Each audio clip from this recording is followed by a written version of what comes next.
Welcome to our March edition of Tunnel Talk. We're going to be doing a two-part series on irrigation for high tunnels with a very well-qualified guest speaker. So I'm excited to dig into that today. Just before we get going, I want to talk about a few upcoming events. So we'll be doing the part 2 for this session on April 7th. And then May 4th, we'll have Vern Grubinger from Vermont come to present an enterprise budget for high tunnel tomatoes. So this is something that he's been working on, and I believe they're in the early phases of getting that validated. So I think they have a handful of participating farms that are sort of proving that budget and giving him feedback. So I think that will be awesome to get that information from him.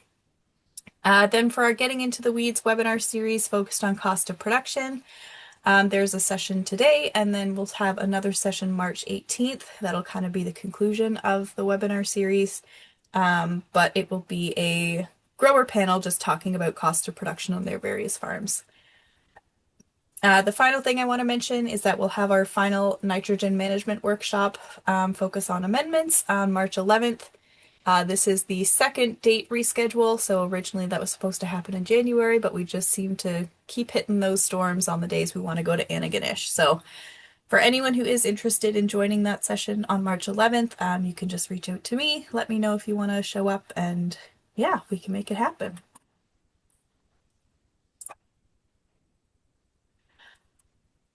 So our guest speaker for today, I'm going to do my best with his name, but it's Jacques Theriault. It's good. Was that okay? Yeah, very nice. So he has 36 years of experience in greenhouse vegetables, 26 of those as a crop advisor. His organization is Climat Conseil, which now serves over 185 businesses in Quebec, the Maritimes, and the northeastern US. They've got 5 senior consultants on that team. His organization has made a predominantly organic transition over the past 18 years, with 85% of those operations now being organic, mostly small-scale farms. So with that, I'm going to stop sharing, and I'm going to pass the torch on to our guest speaker today. Okay, thank you, Talia. I will share well, just before maybe an introduction to my presentation. So Talia asked me to talk about water management in a night tunnel. So I thought that, in a protect crop, once you have a better management on one things, you have to adjust all the other things. So for me, it were really important to be sure that you put water management in the complete picture, in the complete puzzle of a protect crop management. Because if you don't have that vision, you will imagine just that you have a better water strategy. Your crop will grow faster. You will need more nutrient. You will need more labor. You will need more of all. So if you just work on water management, you will just go in the wall faster. Okay, so it's very important to put all together as a puzzle, and once you are able to put all pieces together, now you work well. So your way to work is not bad. If you want to have another way to work, it's good too. Maybe you will find something that can be introduced in your production, but you have to be sure that you move all things together. So don't move. Field crop can do money, and it's very low input type of crop. Greenhouse crop can do money. It's a very intensive type of crop. So you just have to find your way based on your business needs.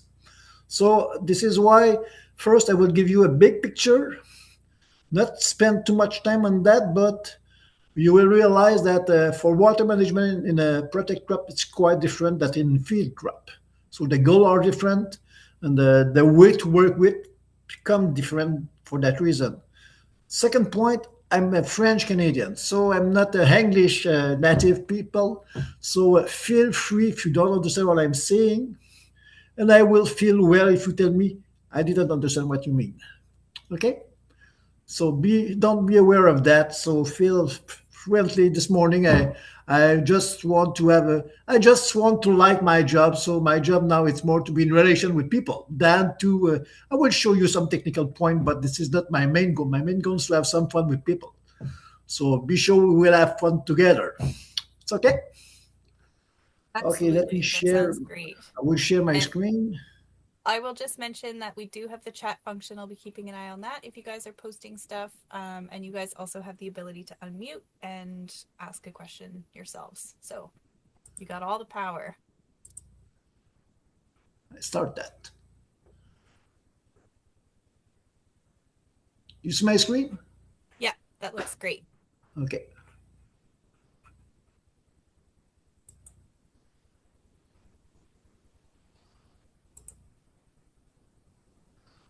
So now you see, maybe you see that you have close to 80 slides. So we have a part of the second part.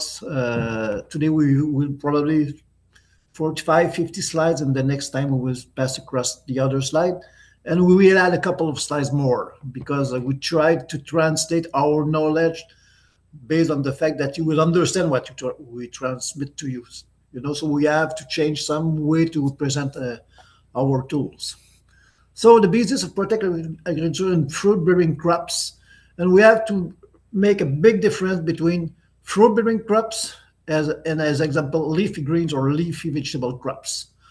So we will start with that. Let me just okay. What we have to fix first is that in a fruit-bearing crop we have usually three things to take care of the plant, which is the vegetative growth. So the leaves, the stem, the sucker, the root system. We have the flowering that have to be quite well to be sure that we ensure the production on a long time basis. And finally, have to be sure to have a good fruit grow. So this is really what we call the triangle of priority. The plant has to face three main growing point, and all the time when we grow that, we have to keep it in mind. So we want to have a continuously flowering, so we have to be sure that we don't push too much energy in vegetative parts or fruit parts. So all that parts, once you have a mature crop, all those parts are in competition. So we have to keep it in mind. So the priority one to treat vegetative growth, flowering, fruit growth, in indeterminate fruit vegetable, this is what we see as tomatoes, cucumbers, peppers, and some small fruit too have the same habit. So we can talk about day neutral strawberries, everbearing raspberries, and so outline there's the three possible paths that energy photosynthetic can take. So where the energy will go, so you can play with it to choose where energy will go. So once you're in protect cultivation, for sure, if you have a greenhouses with heating system and other things, you have a lot of tools. But once you are in protect cultivation, you can do some part of that tools. So you have to put all the puzzle together. So here it's a schematic of all the action you can practice to have more energy in the vegetative parts, flowering parts, or fruit parts. So, and all the action are described here.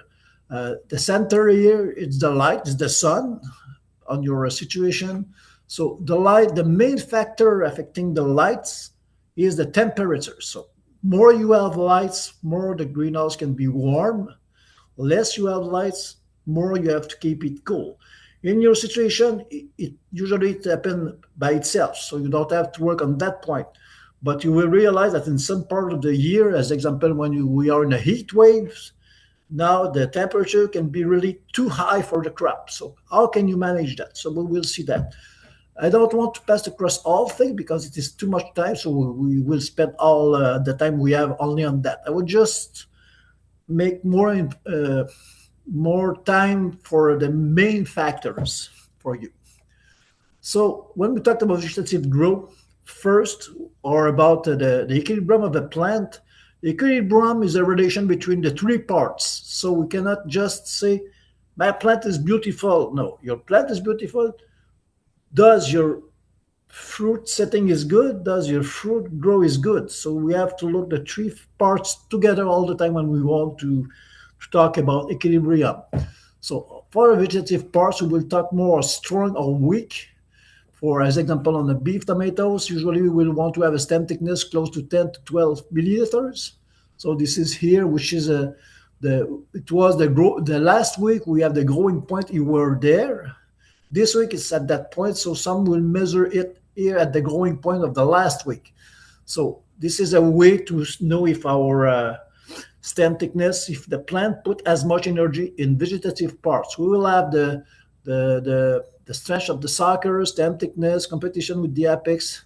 If we have other organs or the vegetative parts, leaf dimension and habits, an apex habit will give some would give us some information about how is the quality of the vegetative parts. After that, we will have the flowering. So, do we have a strong cluster or a weak cluster? So, it has a lot of maybe 10 parameters to say a cluster is good or not. But the main factor will be the curvature of the cluster. So, do the cluster turn like this? Do the cluster have a width, a good width at the base? So the flowering speed, which is usually the main factor used by people. So usually we want that the first flower open close to 10 centimeters far from the apex. So here we have the apex. Distance here has to be close to 10 centimeters when the first flower is open. And after that, the quality of open flowers, the flowering sequences. So will the first flower open, after that the second, the third, the fourth, and the fifth. So if we have a break in the flowering sequences, we will have a break in fruit setting and a break in fruit grow later. The third point is the fruit swelling. So strong fruit grow or weak fruit grow.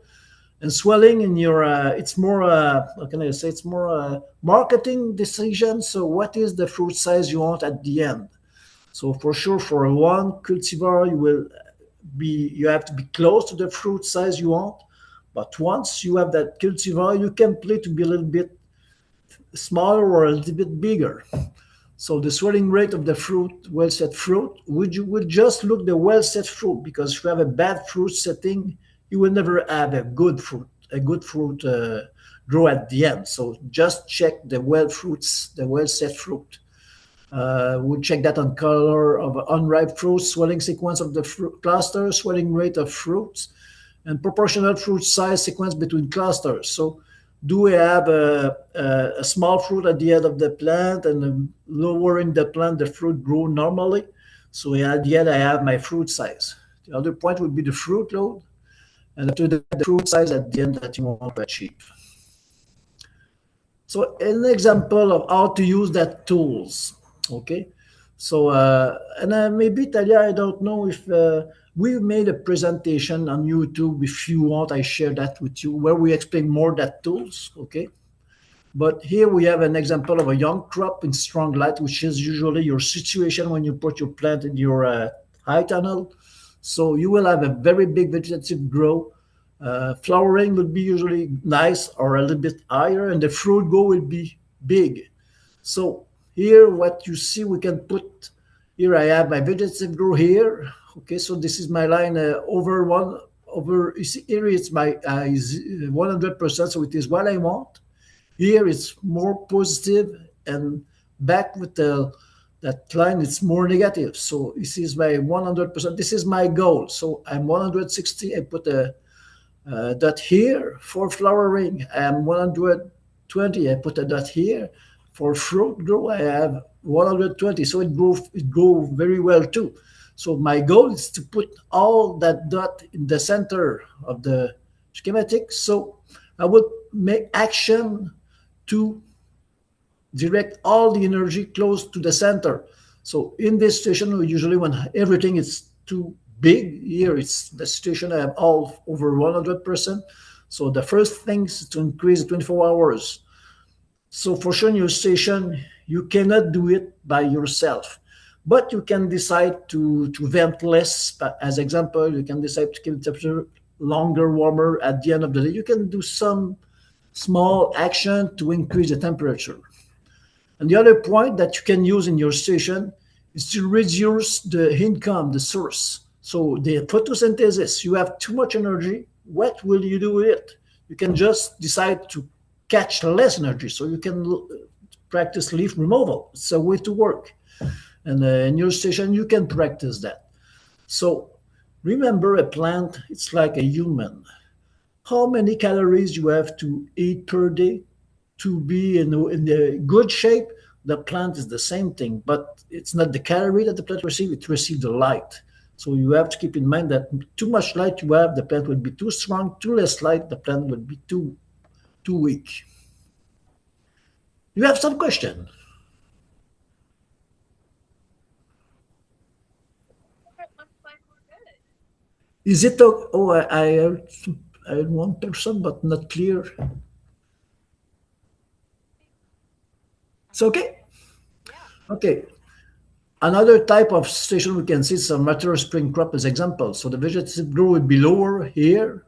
The flowering will be not so good too. So we put the dot here and the fruit will be too big.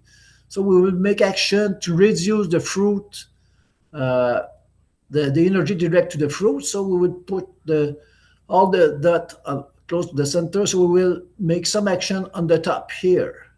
So climate action on the plant action and reduce the action that help the fruit to grow too fast. So this will push the dot close to the center too.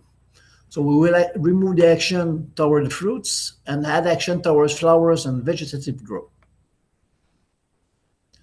So the main things that you have to know is that there's three parts are the more important thing that you have to control.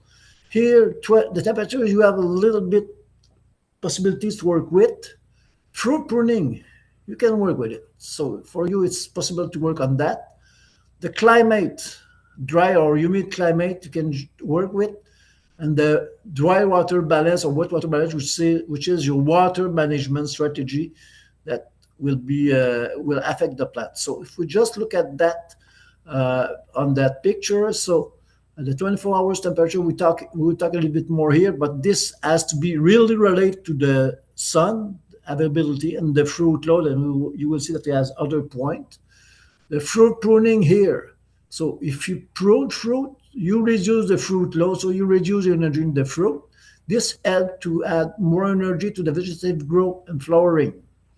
And after that, the humid or dry climate, if you keep a dry climate here, you add more the fruit and the flower, a little bit more the fruit. If you keep a humid climate, you add more the vegetative growth and the flowering a little bit less, little bit. But and after that, if you go in the dry water balance or the water balance, keep it dry. You add usually the fruit and the flower. You keep it wet. You will add mainly the vegetative growth and the flowering. Sorry, my mouse with my hand. Okay. Okay, let's talk about the 24 hours temperature.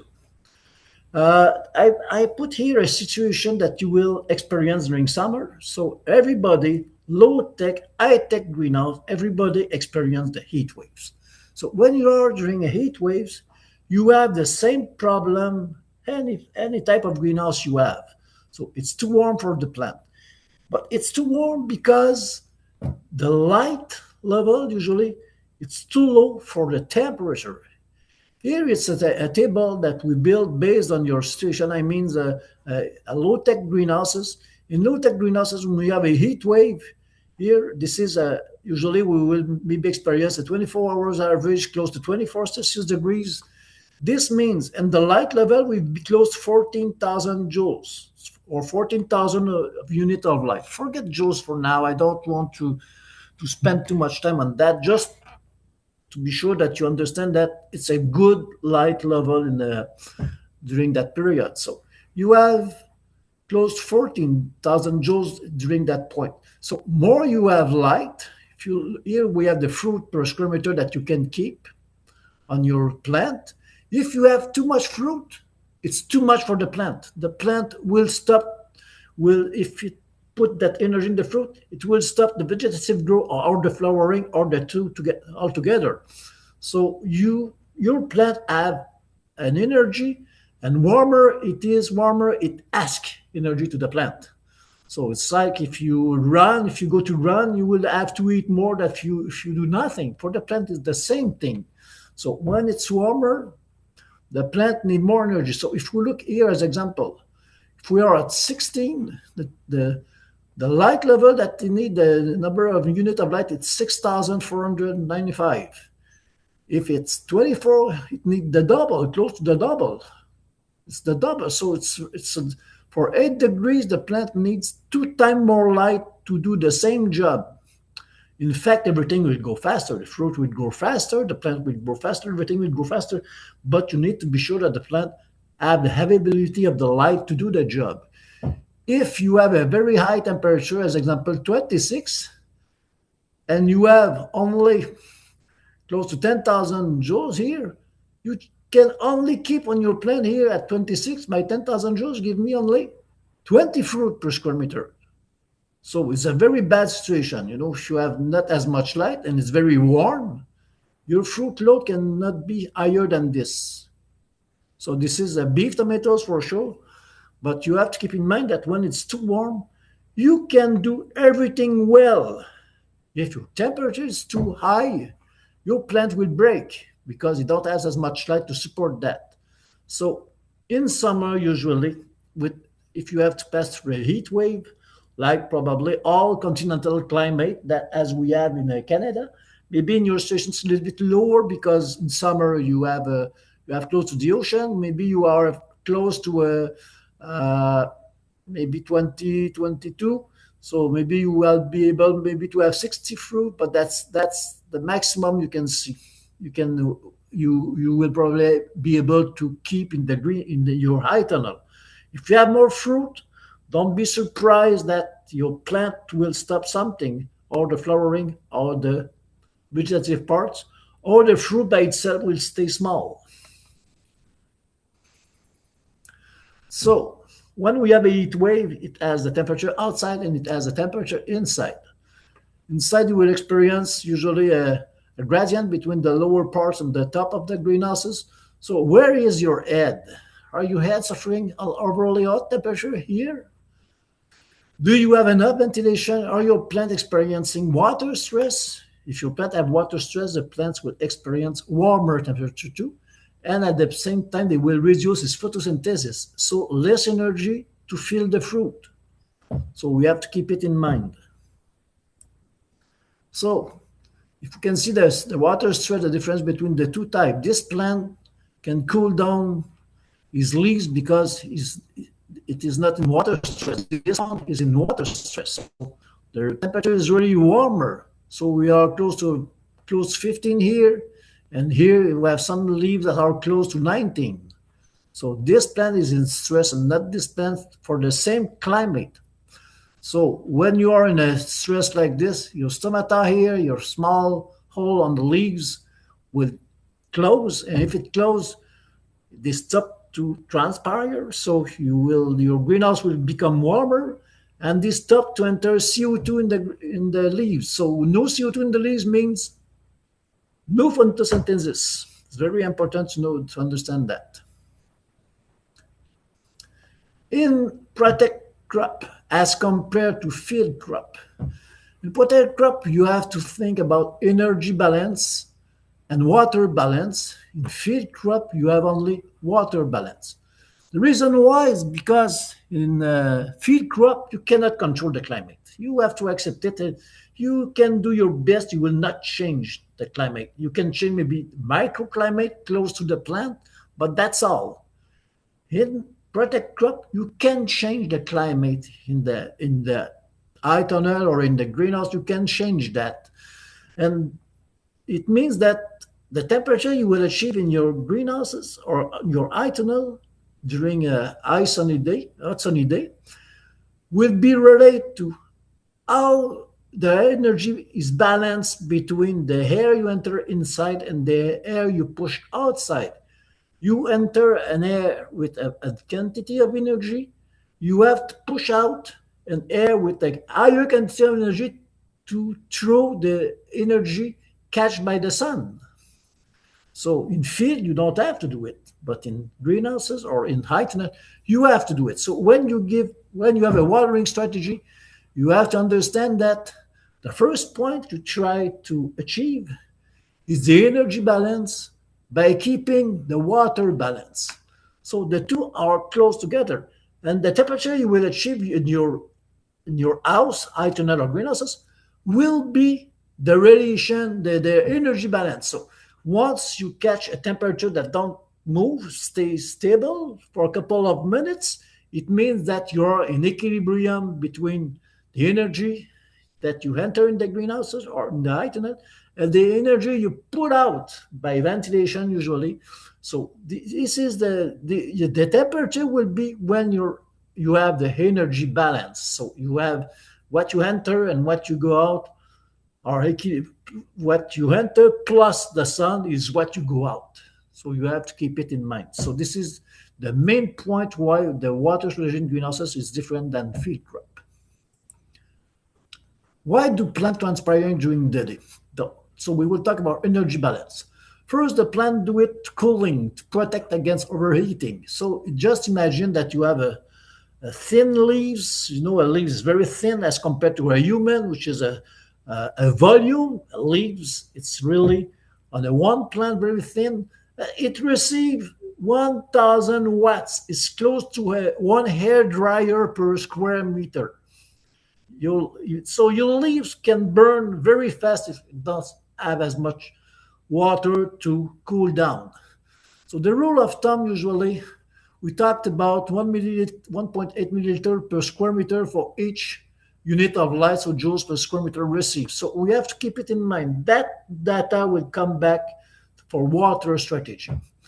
So if we calculate based on external light, this is usually, it is admitted that 2/3 of the energy going in a mature crop, in a protect crop, 2/3 of that energy is changed for transpiration. So this is not because you put out the air that you cool down your house. This is because you put out the humidity, because 2/3 of the energy that you catch from the sun is transformed to what we call latent heat, or in our language, humidity. So you put out the humidity, you have your plant to cool down again. So this is really the way to think when we are in greenhouses. So usually 2/3 of that energy is changed to evaporation, to water, to humidity. This is the latent energy. And the 1/3 will create an increase of the temperature in your greenhouses. So the number of joules that you need to evaporate 1 liter of water, it's 2.51 megajoules. So don't just remember that we need a lot of energy. And after that, your light transmission of your greenhouses, which is close to also 2/3. So you have the light transmission that is very important, catastrophe to your greenhouse, the cladding material, the evaporation, evapotranspiration, and your global radiation. So here we have all the calculations. So if we are looking in a good summer day, which is close to 2,500 joules or unit of light, your evapotranspiration will be close to 4.67 liter per square meter. So this is your need of water during that type of day. So we have to keep it in mind. And during the peak of the day, we are close to 1,000 watts per square meter. This gives 360 joules per square centimeter per hour. This requires 663 milliliters per square meter per hour. This is what your plant drink, what your plant need to cool down these leaves. So if you don't give it on time, your plant will stress, your stomata will close, your photosynthesis will drop, and your temperature in the greenhouse or in the tunnel will increase, because remember, 2/3 of the energy received by the sun is transformed to humidity. So how they do it? So for water balance, we know that this is salt plant atmospheres. And after that, we can add the greenhouse here. So the sunshine going inside will affect that. The drying effect. So drying effect, it means that, what is the space in the air to catch the humidity? More it's humid, less you have space for the air to catch humidity, less your plant can have transpiration. So we have a lot of unit like a VPD, like a humidity deficit, like a relative humidity. The only thing that relative humidity usually is it's not a very useful way to measure that because the effect is quite different if the temperature is different. We will see that a little bit later. So it is really related to temperature and relative humidity. So we cannot analyze relative humidity without checking the temperature. The boundary layer. So do we have a lot of air movement? In a tunnel, the plant are protect from the outside, are protect usually from the wind. So usually your leaves are supposed to move very slowly. So if you look at crop on a wall, usually you will not see the leaves move. If you look one leaf, you are supposed to just see the leaves have a gentle movement, no more. If you have more movement, it's because the air is moving too fast. For sure, after that, you will have the stem quality. So I like to say that, a plant, it's a pipe. It's a soft pipe between the soil and the air. So the air is the pump, the soil is the source of water, and the plant is the soft pipe. So it's the pump on the top. Try to put a lot of water, and your pipe don't have the water at the base of the pipe. What will happen with your stem, with your pipe? It will shrink. And this is exactly what happened. So you have your stem quality, you have your root quality, you have after that the havability of the water in your root environment, which can be the substrate tension, and another big difference between field crop and greenhouse crop is the electrical conductivity. The reason why electrical conductivity is quite different is because you can harvest, in greenhouses, just an example, in greenhouse for the same season, you can harvest close to 14 times more yield. I mean, in greenhouse. In high tunnel, it's lower, but usually we see some people in high tunnel achieve maybe 6, 7 times the yield of the field. To be able to keep that yield, you have to be sure that you have as much nutrient in your soil. But when you have a lot of nutrient, you will have a higher electrical conductivity. It means more salt level in the soil. So if your salt level is too high, your plant has to fight against the salt. As you cannot drink seawater if you want to have water, for the plant is the same thing. When the salt level is too high, the plant has to fight against that to be able to take up the water. So for that type of situation, usually humidity will be reduced by ventilation, water move from the top of the plant. Okay, so we drop the humidity, so the water we move from the leaves, all the leaves will become in tension. It will create suction from the top to the base, and your stem. And if you have fruit on the plant, if you can check that with some tools, you will realize that it shrink really. It really shrink, and the shrinkage will move from the top of the plant, fruit, and finally on the root system. And after that, at the root system, now you will start to see water uptake, not before. And it's surprising, in tomatoes, it takes close to 2.5 hours before start to see that we have a water uptake on the root environment, but the transpiration start 2.5 hours before. It's just the time the tension is built in the plant. So this will create what we call the continuous water column. So the collision will create that, and we have to be sure that we keep the column well for all the day. Imagine a very high sunny days. It's like a marathon. Your plant has always to evaporate a lot of water. We have to be sure that everything follow that needs. The suction. I told you that if we talk about uh, relative humidity, it's a bad unit. Here you can see the difference. Here we have 5 sponge. Okay, the sponge is what how much water the air is able to contain. So at -5 degrees Celsius with that sponge, we have at 100% of relative humidity. If we compare that to at 22 Celsius degrees, for the same level of humidity, the same quantity of humidity, what we call in the language absolute humidity. So how much water we have in the air here and here, it's the same.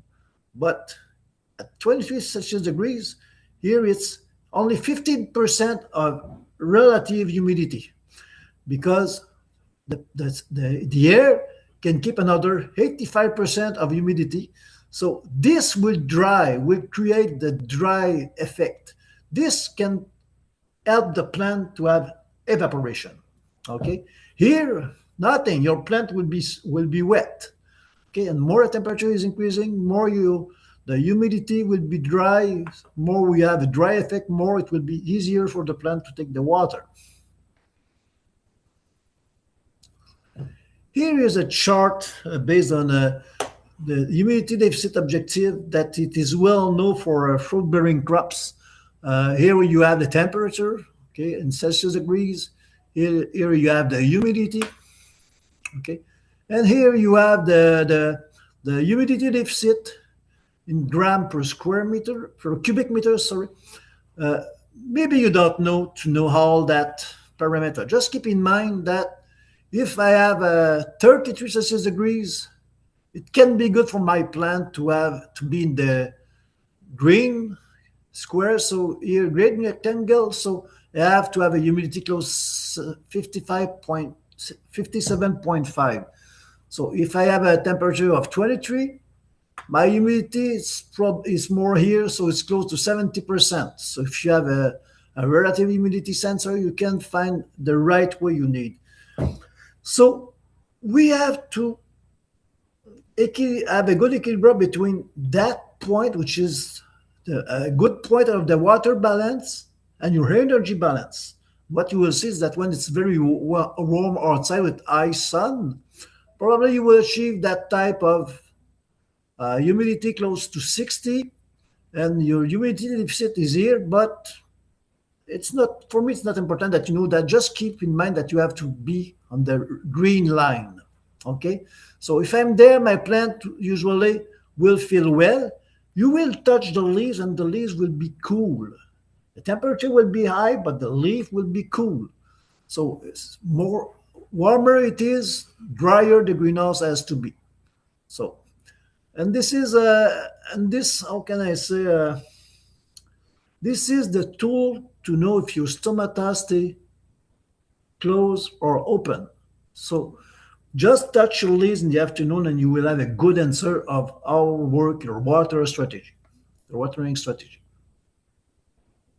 So for sure here we are too much humid. Here if you go in the greenhouses with that type or your eye tunnel with it, you will feel sweat. It's very wet in the greenhouses. So you will have transpiration by yourself. So usually when you go in greenhouses with that type of situation, we feel good. We feel the cooling effect created by the crop. And this is what we want to achieve in protect cultivation.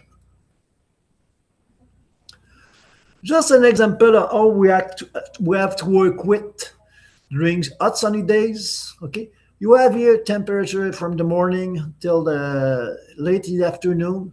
Here is July 80th, and here is June 60th. Just see the difference between the. We have to balance the energy. I don't want to enter too much in the whole calculation, but just keep in mind we introduce when we vent. We have the temperature outside, the humidity, relative humidity, the sun, the intensity of the sun, and we can see here the humidity that it has in the air. So this is the absolute humidity. And inside the greenhouses, this is the part of the sponge which is wet. And when we go inside the greenhouses, we have the temperature, which is quite high. It's not bad. We have to keep the energy balance, so it's quite higher. The absolute humidity, it's goes. Sorry.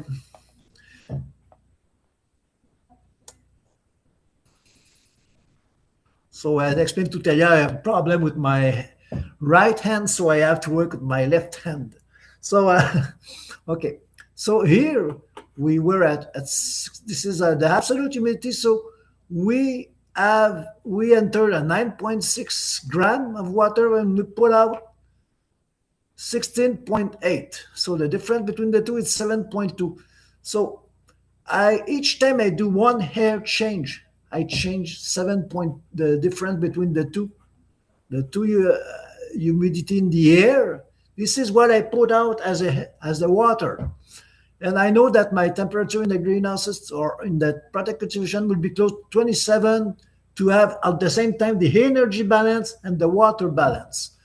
So for that situation, transpiration at that time will be 521 milliliters per hour. So it means that we'll have to change 72 air change square cubic meter per square meter per hour. This is what I have to do. For small greenhouses or high tunnel, usually it means close 24.1 air change per hour. So usually a design for if you have as much vent, you are able usually to make close to 60 air change per hour or 180 square meter per square cubic meter per square meter per hour. So it means that you don't need to vent at the maximum. Okay, you don't need to do 180 cubic meter per square meter per hour. You don't need that. If you do more air change, your greenhouses will become drier. Okay, if I come back to my chart, I will become too dry.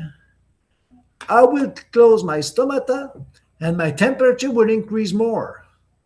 So it's important to know that in summer, when you have a very nice day, usually your air change in the morning has to be higher than during the afternoon. Here we take the station of July 60th, where we have to make the same calculation, and we realize that if we compare at 1 o'clock in the afternoon, we need 18 hair change. If we go at 11 in the morning for the same day, here we have 36. So between 11 and 1 o'clock, we had to cut by 2 the ventilation. So you will tell me it will be warmer. If you don't do it, maybe you will feel that it's not so warm, but the plant will experience a warmer situation because the stomata will close. So we have to keep it in mind. Usually for small scale farm without a computer or something, we would just say during the afternoon in summer, don't try to open all at the maximum. Reduce a little bit your ventilation, maybe 30%. This will help the crop. Any question? Okay. So is the crop transpiring well inside the greenhouses? The exposed leaves should be cool to the touch. So when you are in your green or in your protected situation in the afternoon, touch your leaves.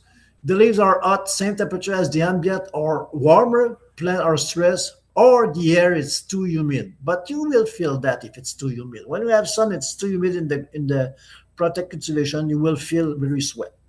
So touching the leaf to verify if they are cool is a quick and easy test to assess transpiration efficiency. And this integrate what I'm calling the water balance. Your leaves are cool during the afternoon in summer. It's because you work well. Management of leaf temperature. Okay. The drier it is, the more the plant can cool itself. Okay, so this is what we saw before. But too dry blocks stomata plus loss of productivity, so reduce the photosynthesis, and usually you will see wilting. Okay, The deficit humidity of 12 grams per cubic meter for tomato is maximum for mature crop usually if temperature is below 26. But if you don't have a lot of tools, keep in mind that over 26, just keep a relative humidity at 60 and you will be close to your goal to maximum cooling effect. So the red part of that chart were for the maximum cooling effect. So you can go there, but you have to be sure that your water management, watering strategy is very good. Okay. So this, some people will reduce the roll ups if we have roll up or something like that, like close until 50% and the implementation until close to 60%. So you can reduce ventilation in the afternoon for high tunnel or greenhouses, just to be sure that you keep the energy balance and the water balance at the same level. Boundary layer. Okay.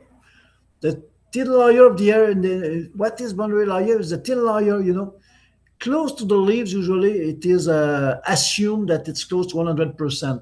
The air is saturated, and this air, far you are from the leaves, drier it is. So, and that movement create the transpiration.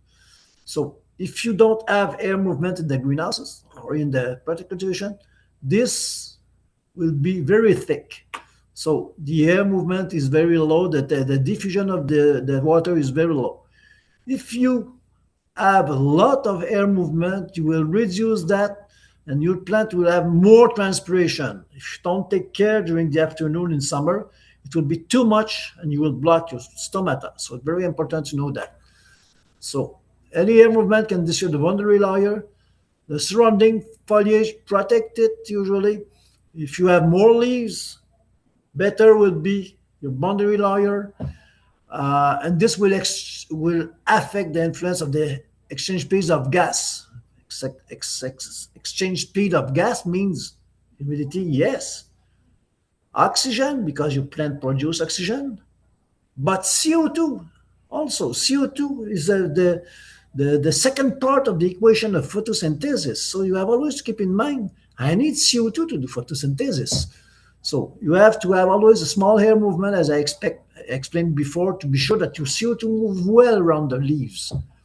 So this will help you to have a good energy balance to live in the surrounding air.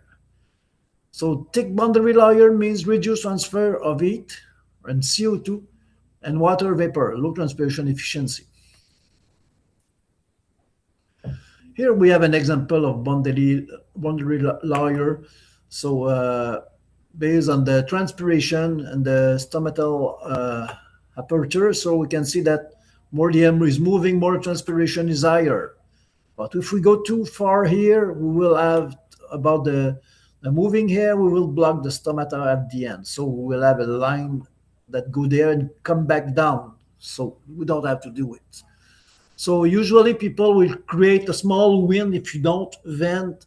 So artificial effect can be, if you have heating system, you can ask the tube to work. You can have an exhaust fan. You can have fan that move the air in the greenhouses or in the high tunnel. Other factor, for sure, the leaves by itself. So if all your leaves are stick together, it's very hard to have a good air movement inside.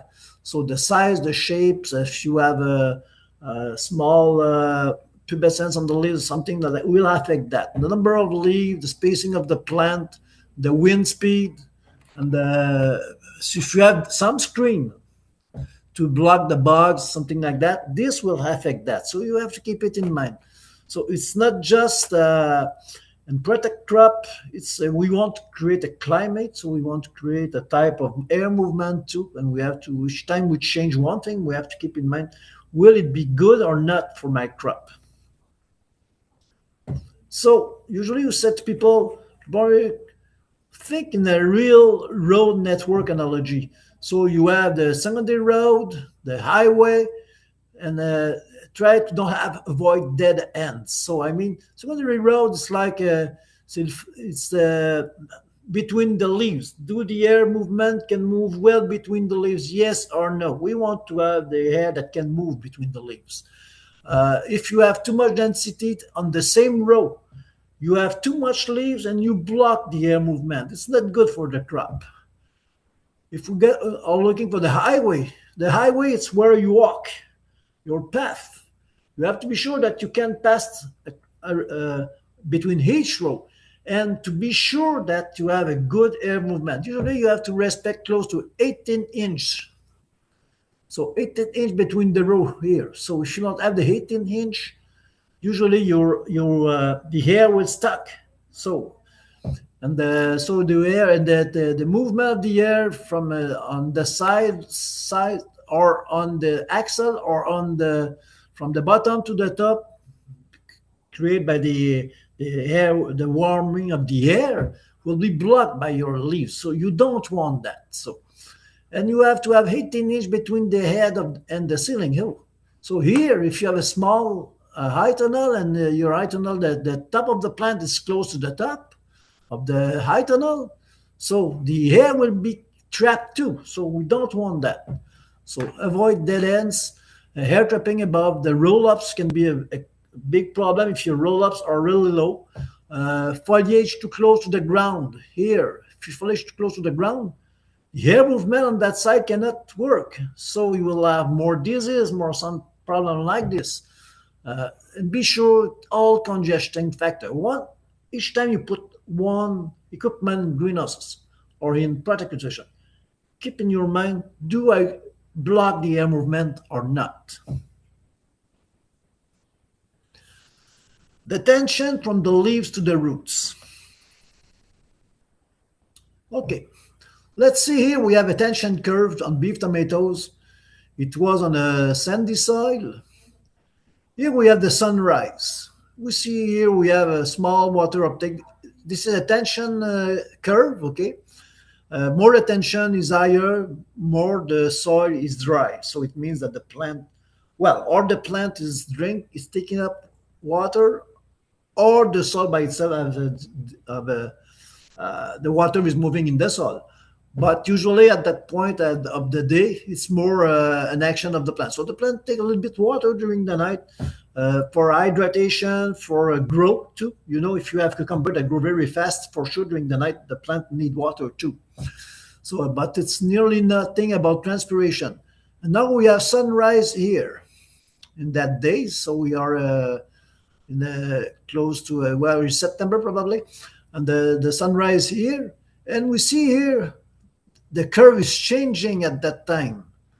This is really when the difference between when the leaves start to feel the sun and start to have transpiration, and when the roots start to have a water uptake. So we have a difference in time between the two situations. So for tomatoes, it takes 2.5 hours before I have that increase. For cucumbers, it will take more than 1.5 hours. Peppers will be shorter too. So you have to know that you plant, when you give water, don't try to give water if you plant don't take water from the soil. So we have to start to give water when the plant need it. So it's like if I ask you to drink and you don't need to drink now. You will drink because you need water, not because you prepare you for your need in the next 2 hours. I know you will drink because now you need. Okay, and after that we will give water, and now we will prepare the plant to face the high sun during the peak of the day. So we will give water to drop the tension. Here the tension will be minimum. For the plant, it will be the easiest way to catch the water, and after that we will come back to the night. This is the way to build a watering strategy. Okay, so now we know that the plants start to drink water later after the sunrise. So we have to wait that. Here you have some data about tomatoes, how it works with. So the tomatoes start usually, this is a joules sport, forget it. You don't have computers, not a big deal. But what you have to remember is that just go back here. Let's say, okay, here I start to see that, and I will wait. I don't give water right now. When I saw the slope increase, I will let the plant create a tension in the soil, and after that I give water. So in tomatoes, usually takes close to 2.5 hours before I have that change of the slope, the water uptake, and I will wait 30 minutes, and now I give water. Here we gave example of a house type 1 or 2. Type 1 or 2 is a house with a good sun. So we have to wait. We wait 2.5 hours plus 30 minutes in tomatoes when we have a good sunny house. If we have a lot of shading effect on the top, we will start later. This is the type of greenhouse tree we call greenhouse tree that has a lot of structure on the top, so the plant receives less light, so we have to wait longer. And if you go to the type 4, which is more institutional greenhouses, if you check in the institutional greenhouses when you go to a garden center or something like that, you will realize that where you go as a customer, it has a lot of structure because you have to protect yourself against the roof break or something like that. But for the production, usually we have really less structure on the top. So usually this is more 1 or 2. So in your station, usually what we see in high tunnel or in modern greenhouses is really type 1 or 2. So usually in tomatoes, you have to start 3 hours after sunrise. If we are looking for cucumbers, we will start to give watering 2 hours after sunrise for the type 1 or 2 uh, plastic house. So what you have to remember is that the time you start to give water, is not related to the soil or the substrate. It's related to the plant.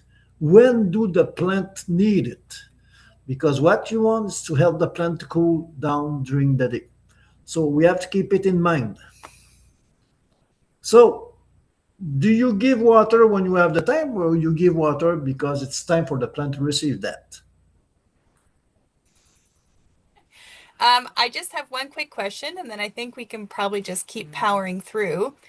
Um, so this is from a few slides back, but would you say that this is true for all plants? So things like raspberries, strawberries. You mean about the difference between when it start to evaporate and when you start to drink water in the soil? We made some trials in raspberries. Okay, for tall crops, for like tomatoes or cucumber that are on a high wire system. Okay, this is really the rule of thumb for peppers, tomatoes, cucumbers, uh, mature eggplant, uh, pole beans. Okay. After that, when we go with crop as a smaller crop, like if I go on the other side as compared to strawberries, okay, strawberries, we have a lot of path to pass across each row, and the plant are not are small, okay. So when we have a plant with a good height, this is that number. When we go with a smaller plant, we have to add a crop factor. But don't forget, any crop you have in the house, tunnel or greenhouses has to be in energy balance. It can be strawberries, it can be whole plant, it can be lettuce. You have always to respect the water balance and the energy balance. you know and for crop that they keep as example, if you work with lettuce and the ground is filled with lettuce so you don't have space to walk, you will achieve the same water uptake. Okay, there's some data that come from a Dutch research center, and they realize that this is the same thing. And that number, if you look more on all the literature, all the research, this is the same number than for a grass outside with plenty of water. So the only difference comes from, do the plant receive the light or not? So is it the soil that receives the light? As example, in field crop, you need space to work with the tractor or something like that. But in greenhouses usually, or in protect crop, we keep less space for tools. And finally, we will achieve the same thing. But if you have, as example, strawberries, we have a lot of paths. So Usually the number will be close to 1.4, what we experience actually. Okay, 1.2 or 1.4, depending on how the crop is adjusted, the how we put the rows in the house. But we have to keep the energy balance in all situations, because if we don't have as much plant, the greenhouse or the tunnel will be warmer and will create other problem. Does it answer your question, Talia? Yes, I think it does. Okay. So keep in mind that energy balance, you don't have the choice. You are in protect cultivation. Hmm. After that, water balance will be easier to do with a tall crops or a high foliage crop. If we have a small crop like strawberries, for sure you the light is not 100% used by the crop. So you have light that will catch the ground or something like that. This will create overheat of the greenhouses or the polytunnel, and at that point you will have problem with the temperature. That's great. Thank you. That's a good Mhm. explanation. We just come back. Okay, now we talked about the water availability of the soil.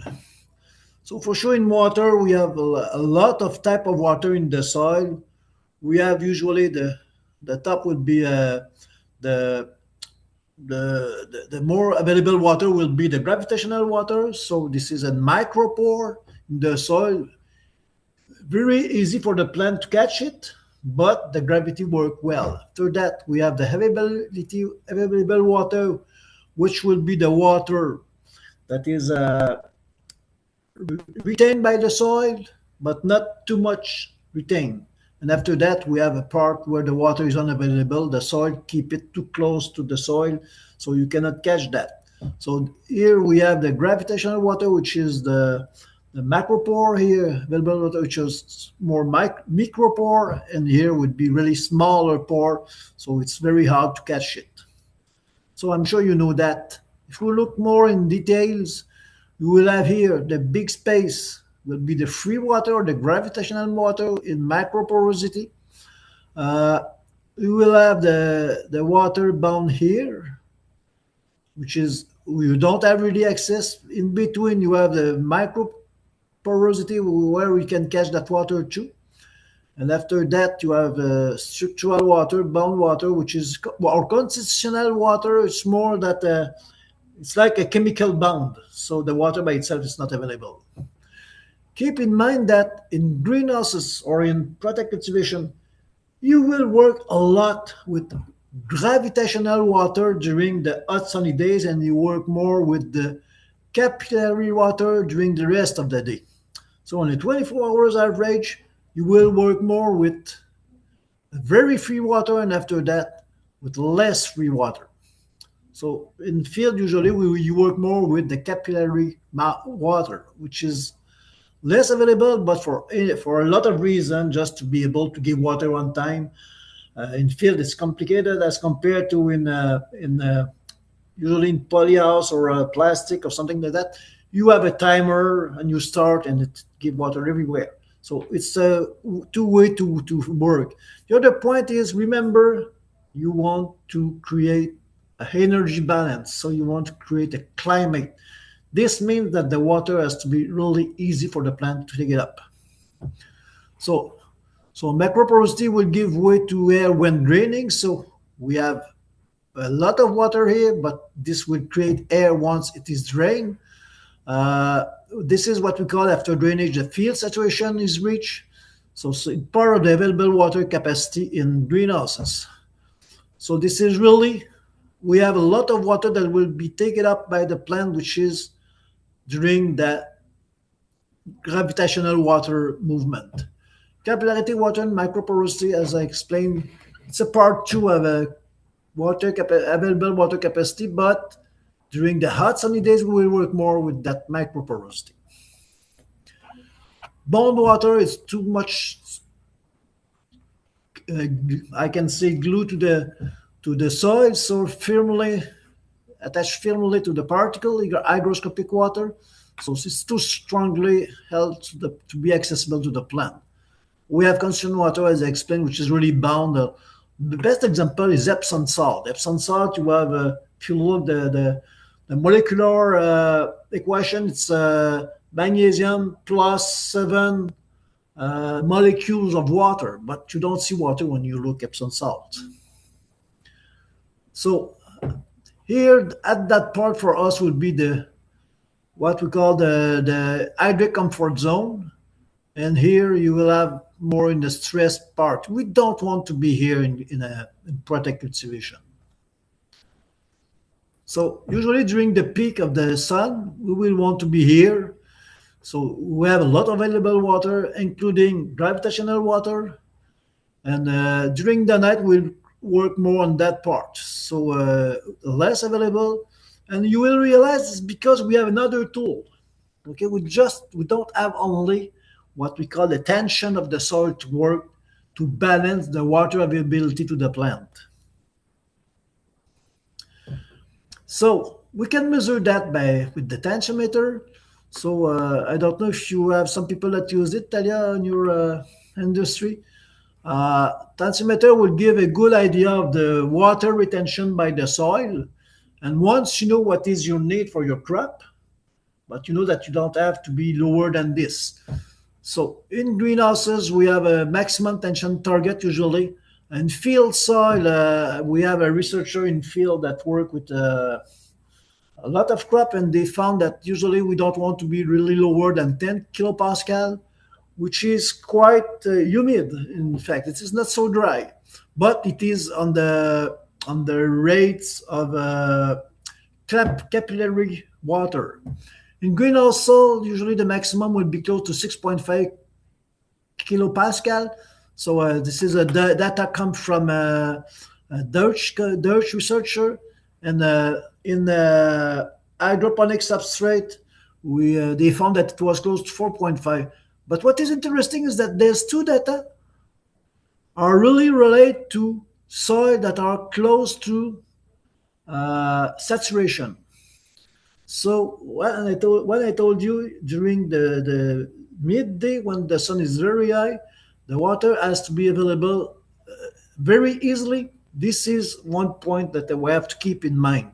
So we have to think that the water has to be easy for the plant to take it up during the day when we have a lot of sun. And after that, when it's cloudy, we will work more on a capillary basis water. But during the high sun, we will work more on a gravitational water. Just a typical case, maybe it's not necessarily what I'm talking about water management, but you have to keep it in mind. Usually, people start their plant in the transplant is usually produced in peat-based substrate, and after that you put it in soil. What it happens is that depending of your imagine that you have here your seedlings, you put it in the peat. After that you put the plant in maybe before plant it's in another peat-based substrate but bigger pot, and after that you put it in the soil. If you put it in the soil here, don't forget that if you have a little bit heavy soil for, in my concern, it's a sandy loam and heavier. So sandy loam, sand, clay or something like that. When you put your plant with peat-based substrate in that soil, the peat substrate, you have a siphon effect. The peat substrate will be sucked by the soil. So your plant don't take water. This is the soil that take the water from the peat.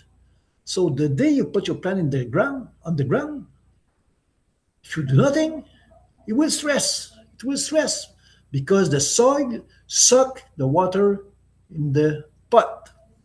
Okay? So usually if you want to face that problem, you have to be sure that your pot stay wet when you do it. So if you let it dry and you do nothing, you will wait maybe 4, 5, 6, 7 days before your plant will recover because you were in stress, so close to matter. And it's very hard for a plant to build new structure like root system when the stomata are closed. So if you give water regularly on the pot to be sure that the plant have photosynthesis to build root system, you will realize that the root system will install in 2 3 days. After that, we will be able to stop to give water to the pot. The plant is ready to work with the soil. So very important point when you put your plant from the nursery to the greenhouses or to the high tunnel. The other point in protect cultivation is salinity, what we call osmotic effect.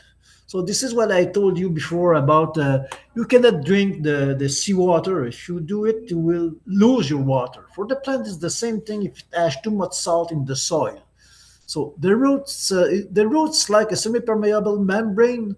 So what you will see is that here, this is the membrane here, and you have water in the two sides. But in this side, you have more salt. What will do the water? The water will move from this side to this side.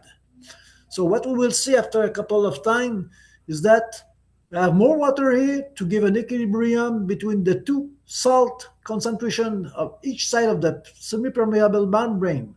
So this is on that way that it works with osmotic effect. So imagine your plant is here and this is your soil. Now your plant is able to take the water from the soil to create that situation here. But if your plant are here and this is your salt, your plant will lose its water to the soil. So this is not the situation we want. So that semi-permeable permeable membrane allow water to pass through but keeps mineral out. Water seek to balance concentration on both sides. Don't forget it. The membrane, it will stop when the buoyancy centimeter of water column is equal to the osmotic force. So the difference in the height between this and this is the osmotic pressure created by the water. So this is what we call the water column pressure. Salt inside the roots compete with salt in the root environment to attract water. So don't forget it. So how to measure it? Usually it's difficult to measure this pressure in production conditions. So to have a setup where we can create, to have a setup to measure that, it's complicated. It's more laboratory tools, but in high tunnel or greenhouses, you will make an indirect measurement. So what we know is that all nutrients usually have a charge, positive or negative. So they have an electricity that you can measure it. So this is why we will use the conductivity property of the salt, which is a electrical conductivity.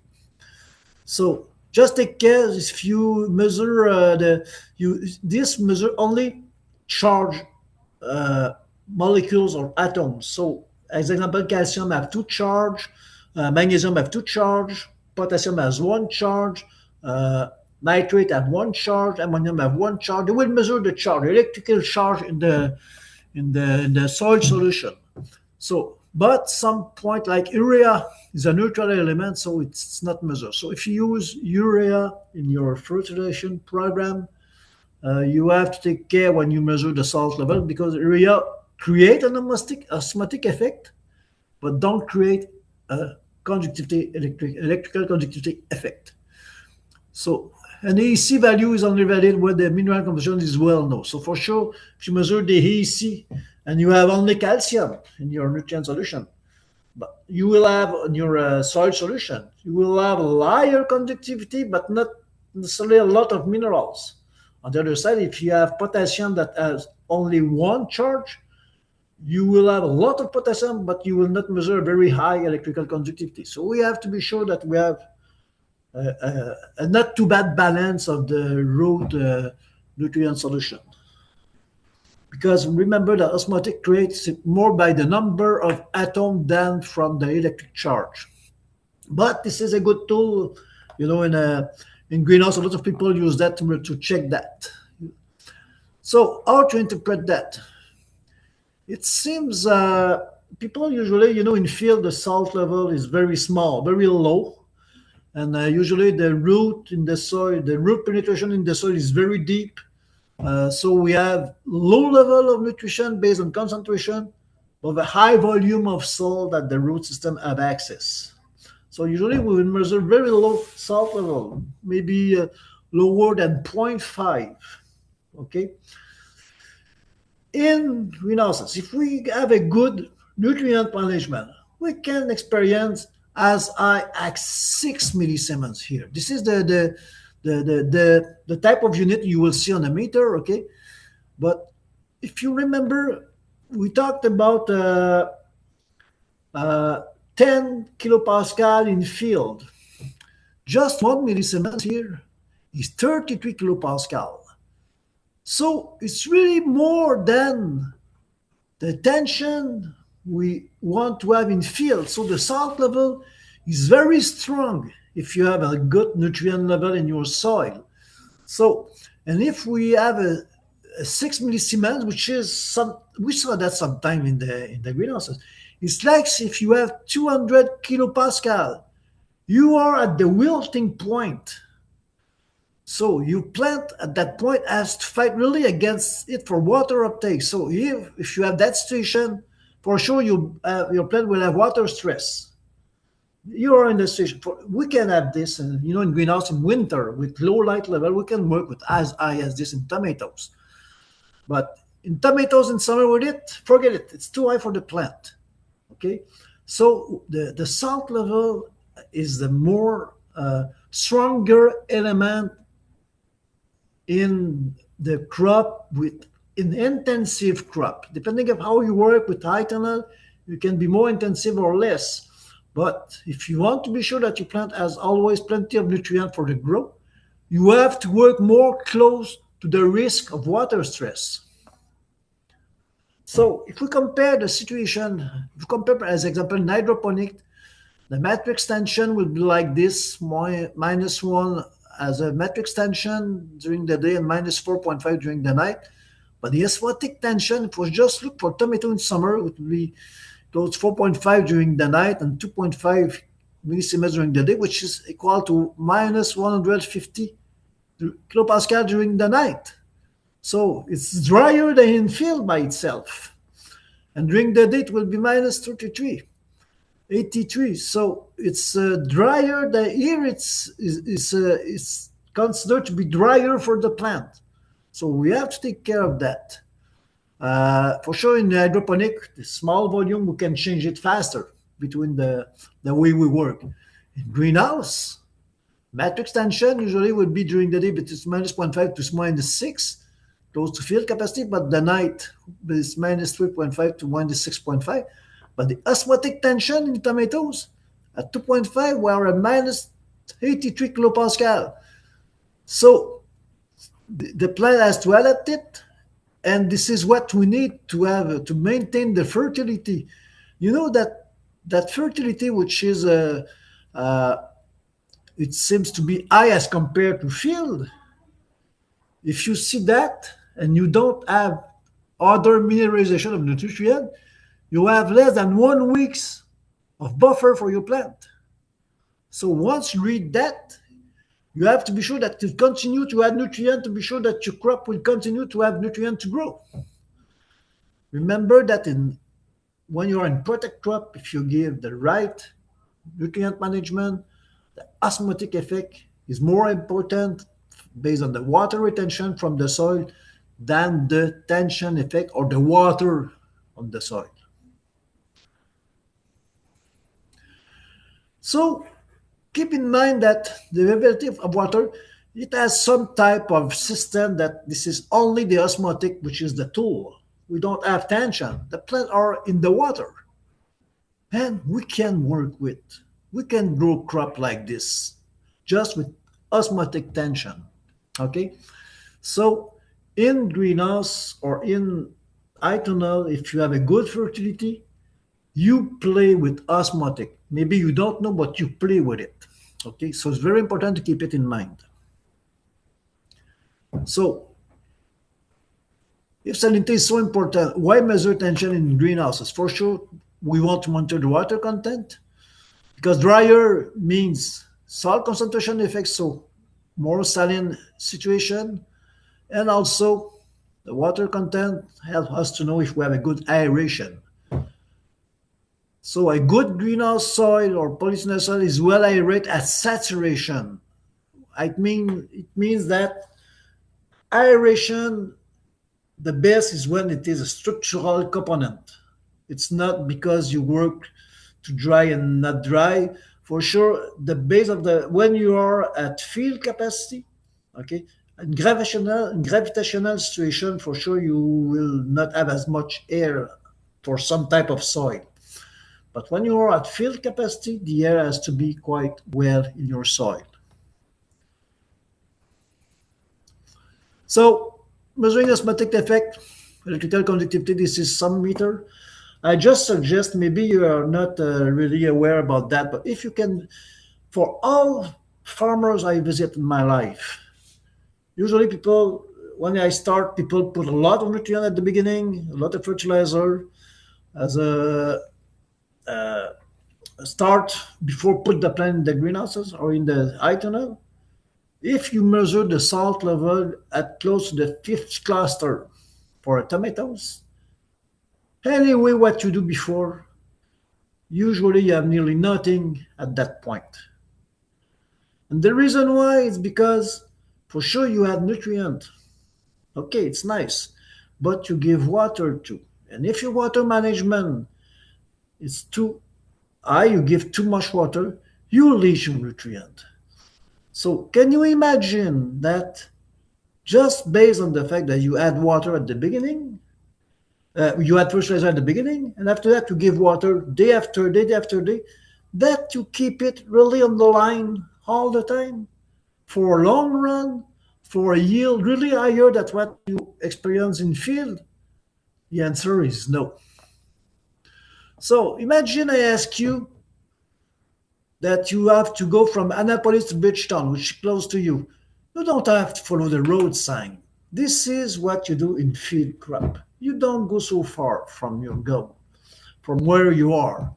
If I ask you to go from Annapolis to Mountain, oops, now maybe you will follow the road sign. If you measure the salt level in the soil, you just help you to go to Mountain from Annapolis. It's the only thing. I wrote before Montreal, but I said it's complicated. And you don't need to go so far to experience that you need to follow the road sign. So measuring the salt level is just to measure the road sign. So if you don't measure it during all your crop, I'm sure at the close to fifth cluster, you are out of the game. Be aware to neglect what you don't see. This is really a bad human reflex, but it exists. It's like if I tell you, do not measure what it has in the air.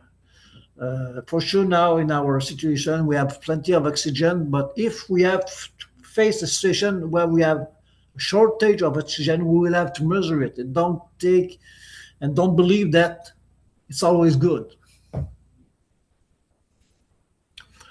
Okay, do you have questions before we come back? We come really in the watering strategy?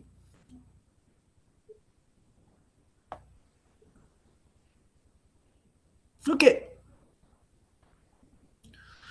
Okay, water recommend of the crop. This is an example of water management in feed crop. So this is what I'm calling camel type. So here they give water maybe one time per 6 days in average. Okay, day 200 to day 270. For sure, it was more in the south area than here. So it was close to the end of fall, beginning of winter. But if you see just when they give water, so they give water early on a what we call a camel. So we fill the soil to be able to go as far based on the time that we can.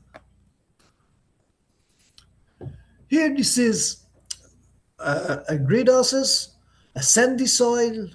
Okay, in summer, this is one day. So we see here that we let it go. After that we start watering. It was not the best day, but we see that give one watering, 2, 3, 4, 5, 6, 7, 8, 9, 10, 11, 12 watering. And after that, stop to give water and we go to the night. So it is quite different that in the soil, that in the field crop. For sure, it was a sandy soil. Sandy soil usually, if you give a big watering, you will have leach. So you lose your fertilizer. This is not what you want. And you lose your fertilizer, and in your mind, well, I give plenty of water to my plant. No, it's not right. The water passed through the soil and it leach. So the plant don't have access to that water. If you are lucky, you have a water table high under your high tunnel, but otherwise your plant will need water. And the problem is that you give water too much, the plant cannot take it up. When you give it, it drains, and when it needs it, it don't have the water. So in the sandy soil, you have to do small watering, a lot of watering, but small, if you want to be sure that the plant can catch it. I give you an example of a hydroponic system. It's really marathon style, can give up 25 to 30 watering per day. So we have here when the curve, here we have the sunrise, here we have the plant that start to take water in the substrate, and after that we increase the water to reach the to be over the field capacity. We keep it there during the high sun, and we start to dry for the night. This is really a hydroponics. So I don't tell you to do that. If you do it on the soil, you will have anoxia over your roots. You don't want that. But in that type of substrate where the air is available during the with a high level of humidity in the substrate, you can do it. So keep in mind that in summer you have 16 hours of endurance. It's really like a marathon, and you want to keep your plant on the hydration line. In hydroponic, this is a marathon watering. In soil, this is also marathon watering. But remember that you don't watering for the soil, but for the plant. And remember, we want to put together the water balance and the energy balance. So for sure in soil, you have some constraints, structural constraints. So the soil water retention, so we'll ask large volume. So it will be hard to dry aerate quickly. The irrigation system, usually we'll have drip tape versus uniformity. With drip tape, you always have to keep a minimum of time for your watering. So if you need to give a smaller watering than the minimum time to keep the uniformity of the watering, you will have problem in your tunnel or your greenhouse. So you have to be sure that you have a minimum time. Usually, what we experience here is that before, with less than 4 minutes per watering, we start to have a big problem. So it requires long irrigation. But in soil, we have a don't believe a soil is not good. We can have very good result in soil or in hydroponics, and we saw people with soil that have as good result than hydroponics. So hydroponic, it's more technical system, but it's quite good if you go for off season. I mean, in spring or fall when you're later, it's good because you can aerate your substrate day after day when it's cloudy with low light. In soil in summer, it's very good. You have the buffer, so not too much risk. If you don't, if you're not really online with the water management, it's not a big deal. You have a big buffer all the time. So soil in summer, it's not bad, but it's bad if you go, as example, after mid-October, if you try to go in a early in the season like January, February, or March. But after that, it's quite good, the soil. So don't believe you cannot work well with it. And don't say don't have the same result because the guy on the other side of the road have hydroponic. It's not right. So the main factor in water consumption is the sun. Okay, The problem with the sun here is the curve in Quebec City Airport, but you have nearly the same curve in your own station since we are at the same latitude. So during a summer, we will achieve close to 2,875 joules for a very beautiful sunny days in the end of June. So it's a very good day. So the light intensity during the day, it starts here slowly, it increase. You have the peak here, okay, and after that it dropped down. But all that change will change the water uptake of the crop. You remember before we talked about that our 1.8 milliliters per joules. Here we will have maybe close to 700 milliliters per hour. Here it will be really lower. So we have to keep in mind that what is the complexity of the water management is because the sun is not stable. Okay, if the sun were stable, it should be so much easier to work with, but usually it's not the situation. The company are really modern greenhouses, have a sensor of light, and it measures the light all the time, and you calculate that, and it will say, okay, after that amount of light, I give a watering.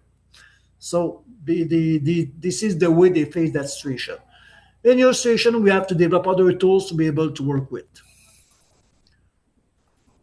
So, and when we talked about that, don't forget to give water.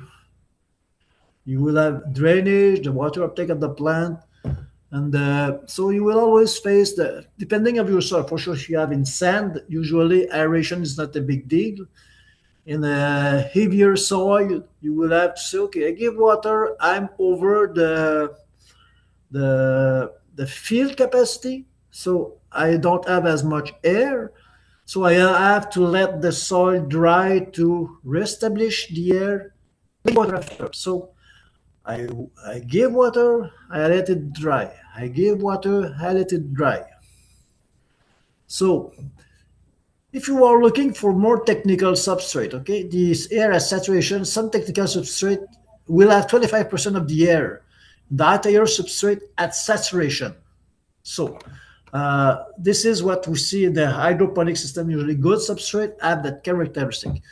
You just rock roll have less, but rock roll, the air is moving so easily in that type of substrate that 20% is quite good. So the gasification is very nice in that type.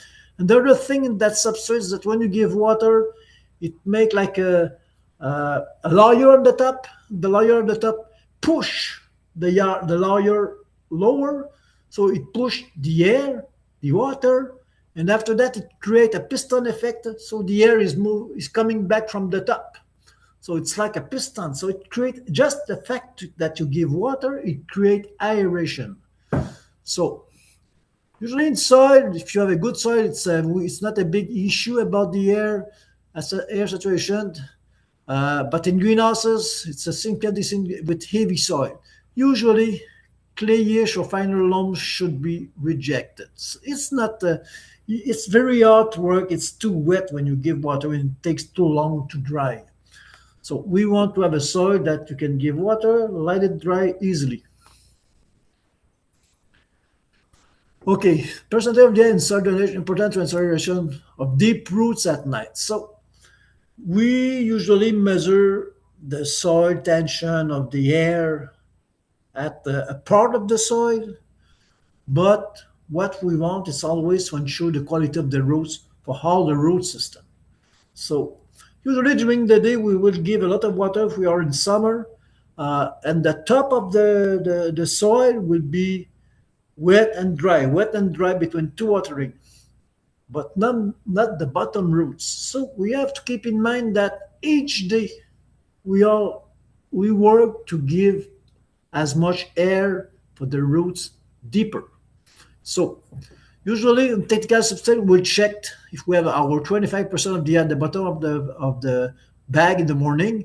In soil, it's difficult to create a different in soil aeration by itself, but the soil usually the water will move slowly, and if the soil have a good water conductivity, it will be able to recreate the air for the deeper roots. So this is why I say in soil we have to have a not soil too heavy to be sure that we can restore the air during the night at the deeper roots of the crop. So the goal of the greenhouse management, irrigation management, is therefore to ensure water availability and ensure good root aeration. So we must learn to, therefore, to give water and let dry. So restore aeration. So keep in mind, water dry, water dry. This is what we want. Water dry. We give water, we let it dry. We give water, we let it dry, but never to dry to create water stress to the plant.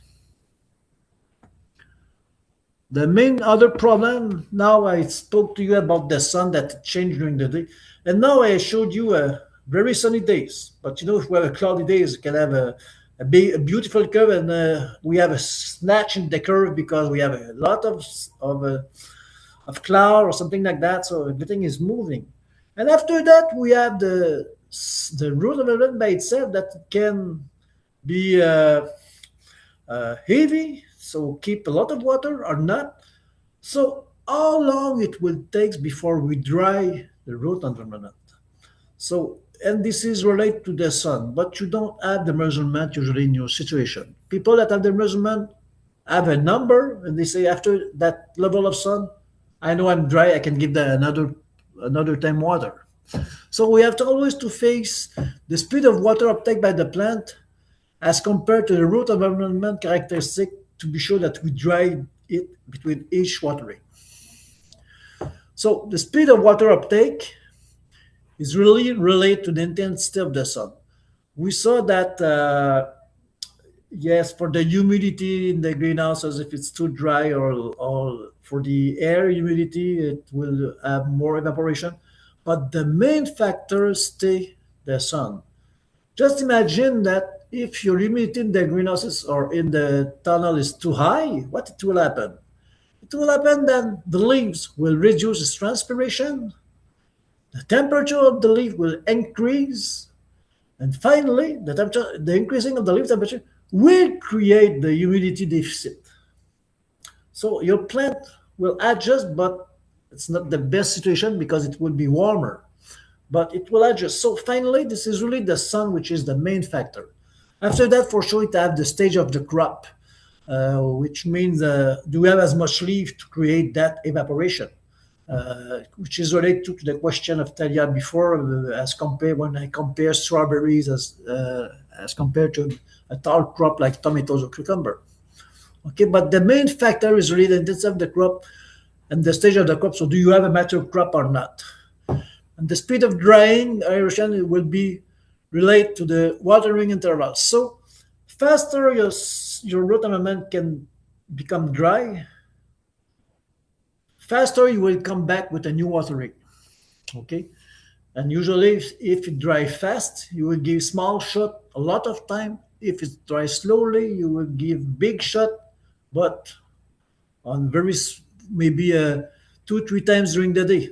And we saw in sand we can go until 12. I saw for one station we had 15 watering during the day, but it was really a beach sand. So it will be related to the substrate volume of the how your roots colonize the soil and the available water of your soil. How life is measured. Now I will start to talk to you about units. So usually we talk about joules, but just come back to how we calculate that. The intensity of light usually for the sun, it's watt per square meter. So it's the same unit as electricity or something like that. So 1 watts, it's in fact the term watts, it's joules per second. So if I have 1 watt, which gives me 1 joules per second, during 1 hour, I will have 3,500 joules after 1 hour because I have 3,600 seconds. So watts, it's joule per second. So on June 21st at noon, I have close to 1,000 watts per square meter. So if you take my 1,000 watts per square meter times 60 minutes times 60 seconds, divide here is per square meter, and when we talked about joule, we talked about square centimeter. So here I have to change my unit of meter to square meter to centimeter.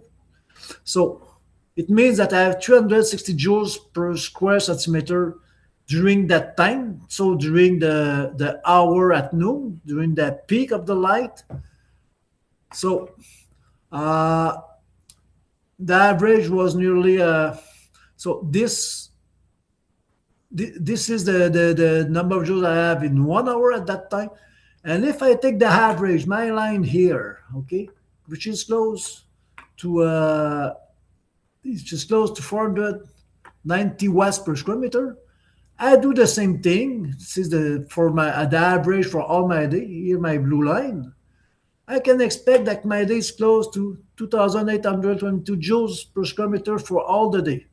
So I don't know if you have access to here we have in Quebec Agrometeo, which give us that picture each day. So you can see what was the sun in your area. I don't know, Talia, if you have this in Nova Scotia, but you can see what is your light level during the day with that tools.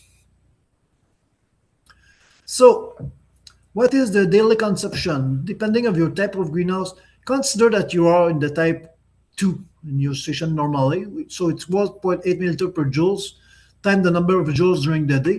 So this is for the for a day with that type of light, I need 5 liters or 5,000 milliliters per square meter during that day. This is what I have to give just to restore the humidity evaporated by the crop. So I've got one greenhouse type 3, which is we have more shading effect. So it will be lower. If I go to the greenhouse 4, it will be lower. So if you have 1,000 joules per square meter in the type 2 greenhouses, how many liter you count some in 1 hour? So this is the calculation we made just before. Okay. Well, so we have 260 here. Let's I calculate that. Uh, yeah. So you have 648 milliliters. I just make the calculation for 1 hour. So during the peak of the day in summer, this is your water uptake by your crop if you have a mature crop. Keep in mind that 100 watts is 64.8. So this is just, or 70 as you want. If you have a good intuitive mental tools to calculate the water uptake, you are in soil, you have a good buffer, you will do a good job. Now I showed you some mathematical point, just that I come from hydroponic first. So we have to calculate that with a lot of precision. In soil, you don't have to be as much have that precision, but if you are close to, it will do the job. So here, we can calculate each hour, but it's a lot of work. Do you really want to do it? No. It usually is for people that have computer. So we just put some information for you now. What is a nice day for each month of the year? Okay. For sure, if you are looking for January, it's the beginning and the end of January. And in June, it's the beginning and end of June. After that, start to go down from July. Here we pass through the solstice. We come back for fall. So this is the number of joules we have per day. The average based on a month. The cloudy days. So on cloudy days with it, you can calculate your need of water. Okay. So based on that of the type 2 greenhouses, this is your uptake during a cloudy days you should have at that time. Usually I say to people, and you will see later, the next time I will show you some schedule of watering. And usually we try to build kind of 3 steps. So we have one program for cloudy days. And after that, we have one program that add watering of the cloudy days to the medium days, have cloudy and have sunny. After that, we add other watering when it's sunny days. So when it's sunny, we give the 3 program. When it's in between, we give the 2 program. When it's cloudy, we keep only 1 program. So this help you to make the change easy and fast. So, and the way it's built, if you have a remote tools to communicate with your watering system, you will just say, okay, now it's cloudy, I put cloudy. And for a sand or a loam soil, it will, if it's sunny in the morning and it start to be cloudy in the afternoon, you will just change your watering strategy. Say, okay, now it was sunny, now it starts to be cloudy, and it will do a good job because you have a change in the sun level, but your watering strategy adapt easier with that. So we'll see later. So here you have your water uptake, and if you do take that amount here, you multiply with 1.8, you will have your water uptake for a sunny day. Okay, here we made the calculation. If you are crazy, we do that for, we estimate the number of watt per square meter each shower, the how many joules it give, how many water, if we have a 100% of a sunny days, if we have a 80%, 60%, and 35%. So we can make all that calculation. And you can do, we do it as example with a graph tool. So sometimes you don't have the tool to measure it. So we just estimate the light intensity that each time and what is the water uptake per hour. So this gives us a good idea of that. But don't do it. Just know that you can do it. Okay. Now we have a good idea of the water needs per day. We understand that we have to build, how can I say, to build a strategy that help to keep the water balance and the energy balance together. So now we will look more a little bit how we build a strategy on a day basis. So first point, the best way we found to explain the watering management is to have described the 5 stage of watering needs for the plant. So we have 5 stage. The first stage will be the part when the plant increases tension. So when the plant start to have evaporation, but without water uptake from the soil. The second one is when we want to release the tension to help the plant to have plenty of water during midday. The third part is when we want to have the water in the soil, plenty of water, the plant can have a lot of transpiration. So this is the peak of the day. After that, we want to restore the aeration in the soil for the deeper roots. So we will reduce the number of watering. And after that, we go back to the night. So this is the 1, 2, 3, 4, 5 period during the day on a 24-hour basis. So the first is to increase the planting tension. This is what I called you that I said the tomatoes usually will wait maybe for 2.5 hours before we see the sign that the plant have water uptake from the soil. After that, we wait a little bit and now we will give water. This is what we call the increased plant tension. Here we saw that. This is, we have a little bit water uptake during that, but now we see that we see really a increase in the slope. So now we build the plant tension. The relationship between the plant tension and the soil tension. Now we are at the soil point. So stage 1 is to increase plant tension, no watering. You don't give water. Let the plant get thirsty. So water effect of the plant. What I told you, water effect of the water buffer effect. Now I talked to you 2.5 hours before for tomatoes, for beef tomatoes. Remember that you build attention to all the plant from the top to the roots. More you have fruit in the plant, more you have balloon attached to your soft pipe, longer it will take before you will see the sign at the root level. Okay, the plant will take more time to do it. So you have less fruit, it will be faster. So you have a young plant, it will not take 2.5 hours before you will see the sign in the roots. It will be shorter. So just keep in mind that how long it takes to pass through the plant with the tension. So usually for beef tomatoes, we talked about 2.5 hours in summer, and cucumber and cherry tomatoes 1.5 hours in summer. Pepper 1 hour in summer. Pepper. It's always also it's not just. I talked to you. It was a soft pipe, but peppers at the bottom part, it's a wood, so it's not a soft pipe. Time to build tension in the substrate usually. So this is what we call activation of the root. Just to start the roots to work, we'll let it go for zero point 0.5 hours. So here I showed you that table before. So tomatoes, I will start 3 hours after sunrise. And here in cucumber, I will start 2 hours after sunrise if I have a tunnel of type 1 or 2, which is usually a good light level.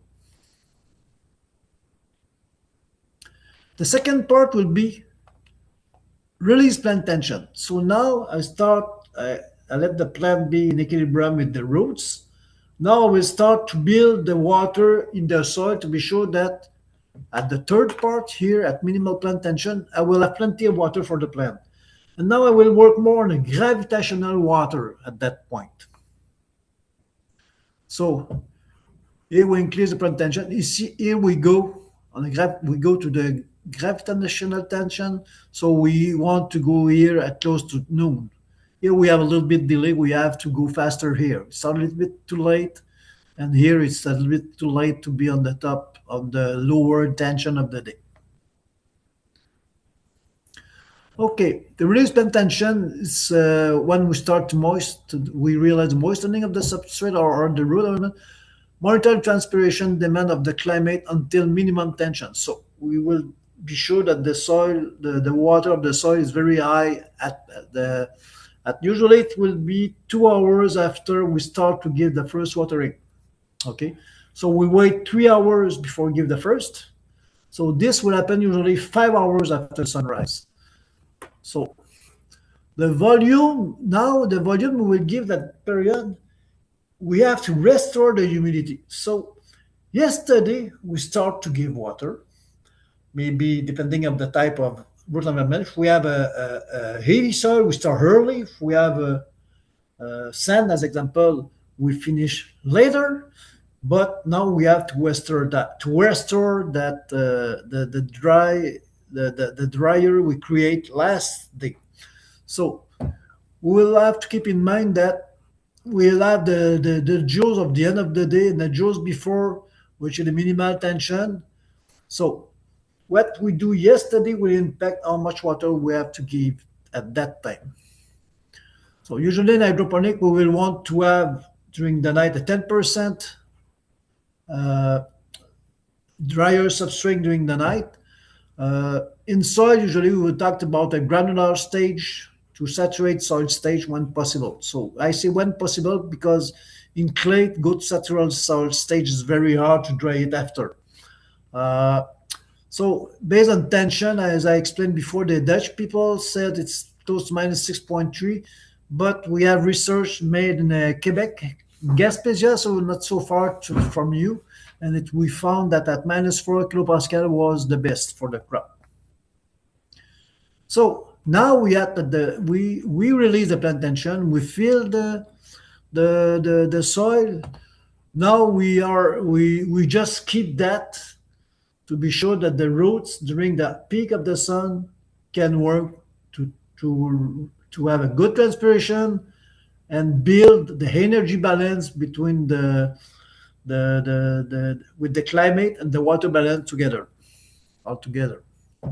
So this is the part here. Okay, so the stage 3 is really what we call the minimal plant tension.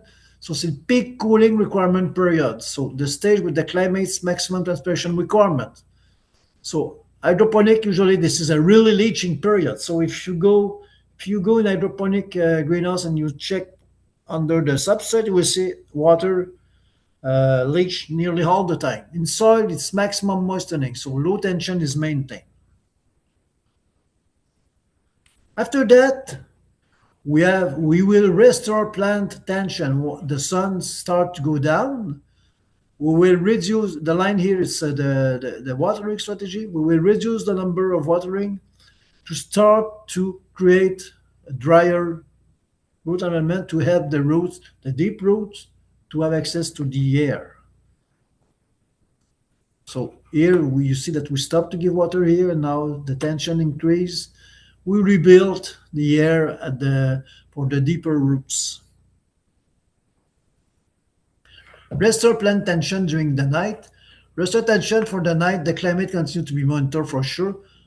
Water, if it's dry too fast, you will see that in sand, mainly in the heat waves.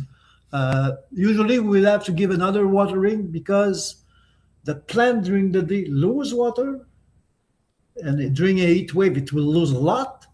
So during the night, the plant take up water to rehydrate. So it can be possible in a very uh, light soil that you need to give water during the night. So ensure aeration of roots at night, slowing of consumption of water per joules received. So uh, and you will see the water buffer effect of the plant. So beef tomatoes water uptake slow quickly but continue for a long time.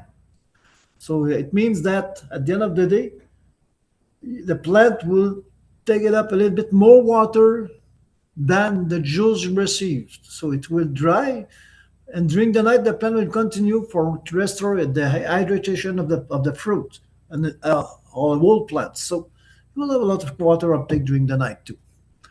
So for other stations, usually the water uptake slow 1 hour later, but uh, for as example for cucumber, water uptake will you have less buffer on other crops, so you will have to finish 1 hour later, but you don't need after to come back to give water during the night, something like that. But remain close to the climate demand for the sun. So tomatoes, it's a particular crop because you have a lot of fruit. This fruit contribute to the water evaporation during the day, but you have to feed it during the night. If you look at the crop like a cucumber, the fruit grow faster, but you don't have a lot of fruit at the same time. You have only a couple of fruits, so you have less what we call water buffer. So for tomatoes, you have to correct that situation usually during the night if you have a very light soil. So stage 4 tension restore, so it's night drying, low volume substrate or sand, 1 hour after zenith in the summer for beef tomatoes. Uh, Tension restore, or we'd start 1 hour after zenith for beef tomatoes. During the heat waves, we will wait 2 hours after zenith to stop to start the period 4. For the other crop, so it will be 1 hour after the sun, the peak of the sun. So in summer, it will be close to 2 hour p.m. for beets and 3 hours for cucumbers. Heat wave will wait. Will continue to give. We'll start the stage 4 3 hours after 3 hours p.m. for tomatoes and 4 for cucumbers. So we will give water only to slow down the decreasing water content. So we give water just to be sure that it will not become too dry tomorrow morning. For the high volume substrate, for the soil, it can be confused with stage 4. I will see stage 4 after. Now you just say, okay, it's time for today. But the stage 4 will become the night. So we usually, to start the stage 4, we restore the tension, the aeration is built. Thank you very much. That was an awesome amount of information, and I really look forward to having a chance to watch it over and process a little bit. Yeah. It's lots to digest. So it doesn't look like we have any questions in our chat. So I think what we'll do is we will just wrap up for today. And once we've had a chance to maybe go back, we can have a bit more discussion next time. Does that work for you? Yeah, it's okay. Amazing. Yeah, we got some thank yous and I think everyone appreciated it. So thank you very much. Okay, thank you, Hopefully you everybody. don't, yeah, we'll see you soon. Okay, bye bye. Bye.